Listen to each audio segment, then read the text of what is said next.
smart TV and the future of web series, movies, but also, of course, series on television, because everything is changing. And there are a lot of people not even watching television anymore, only watching this sort of TV series. At the same time, we also have this web series. For next hour, we're going to find out if this is maybe the future. And we have some really marvelous guests. So the first half hour, we're going to talk with Mr. Kore-eda Hirokazu, who is sitting here next to me.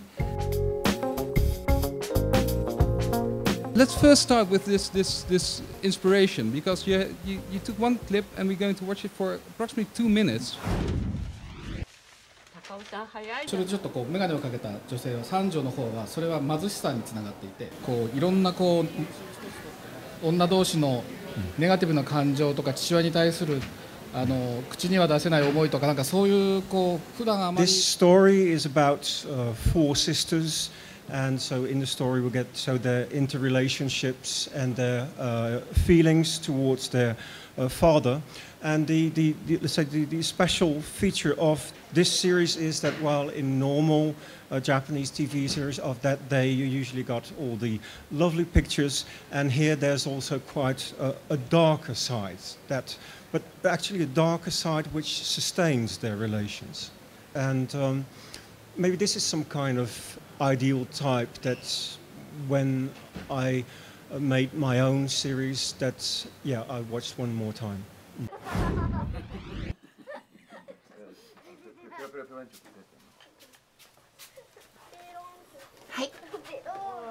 We're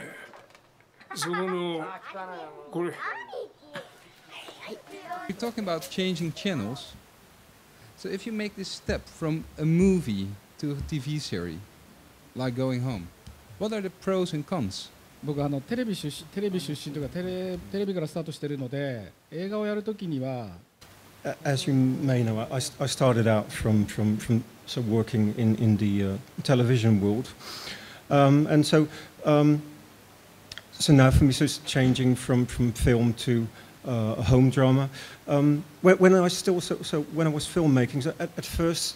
I prepared everything very, very well, and I was very, very serious about the filmmaking, but no longer. I gave this up and now try to be like almost blank when I start out a new project, and I have to say that it works a lot nicer for me.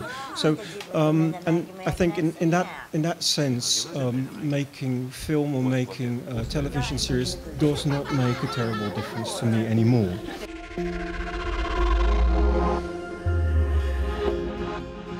The three of you made also a web series.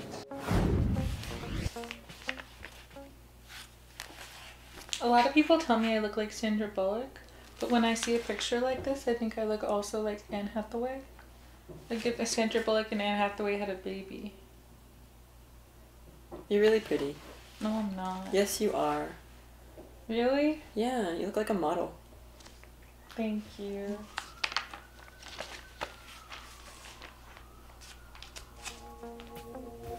We just decided that we're going to go ahead and make our own original content, not have to answer to anyone, and have complete control. What are the possibilities of web series? Because it's interesting, the things you're showing now, they're both humorous. And if you're looking at web series, most of the web series there's always sort of humor in it. Is this something that's also fits web series, or the other way around, that it's if you want really have a serious web series, it isn't possible? There's so many. I just want to say, if you're a gay man and you want to make a serious web series, you will get money for it. Yeah, okay. There's a market out there, and I just wanted to put that out there, that the web series I know that are being picked up by networks are serious ones about gay men having sex. Yeah.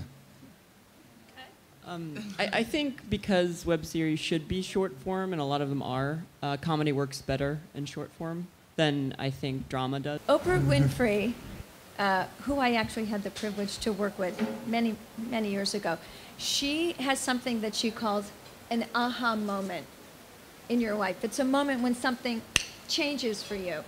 And I had a professional aha moment when I was in New York City, that's where I live, and I was on the subway, and I was sitting next to someone to my right, and they were watching something, I don't know what it was, but it was content.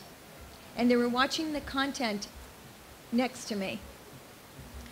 I make feature films, I make feature documentaries, but mainly feature narrative films. That's the world I come from. All of this, just so you know, Anna, thank you for having me come here, because this is not my world.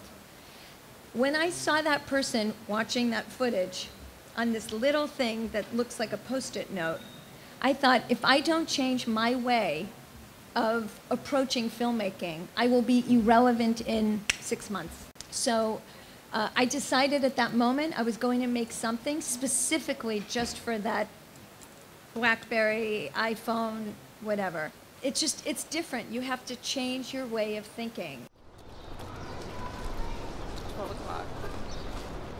What? There's a hot guy at 12 o'clock. He's totally checking me out. He's reading a book. Oh my God, you were so naive. He wants it to look like he's reading a book, but really, he is undressing me with his eyes. I think web series are going to evolve, and I think there's going to be low budget and high budget web series, and it's just the way it's going to be. So. Also, it was very much a conscious choice for us to make this with absolutely no money, and my friend had me holding the camera. We had just come off of shooting on Super 16, spending a year making. So Ingrid and I met. Our history is that we met at film school, and we were dating while we made this series. And we had both, in NYU's graduate film school, spent an entire year making a 10-minute film. We blew all of our money on it and exhausted ourselves on meticulously crafting the most high production value 10 minutes we could. And by the end of it, we were so sick of the idea of the huge crew and the huge cast and the egos that we said, why don't we just record some of our conversations that we think are pretty funny? And our friends really loved it. So we kept doing that. So like, you know, once a week we started doing it, and it became The Slope. So I actually don't see it as a developmental stage. I see this as a product that, yeah, that's rinky-dinky looking, but we had all this time to write stuff that made us laugh. And to me, I think that like there's a place, yeah, like Ingrid said, a place for both. I don't think it's about one thing or the other. Yeah. And this is something, that aha moment I told you, it wasn't that I said, I'm not going to make feature films anymore. It said that I need to widen my perspective, because a movie that I make for the theaters is also going to be consumed by someone looking at the iPhone. I don't look at iPhone. I don't watch movies on a computer. I don't have Netflix. I don't consume that way, but that doesn't mean other people can't, so I have to embrace that. But so I think that you just have to be open and know that that is the way people are consumed. You can make 35mm film and be very grand about it, but it's now not about how you make it, it's about the word consumption. How do people take in the stuff that you make? May I have a very warm applause for our panelists, Mr. Hirokazu, Mrs. Jungerman, Agavan and Armian. Thank you very much. And also, of course, thank you for the translation.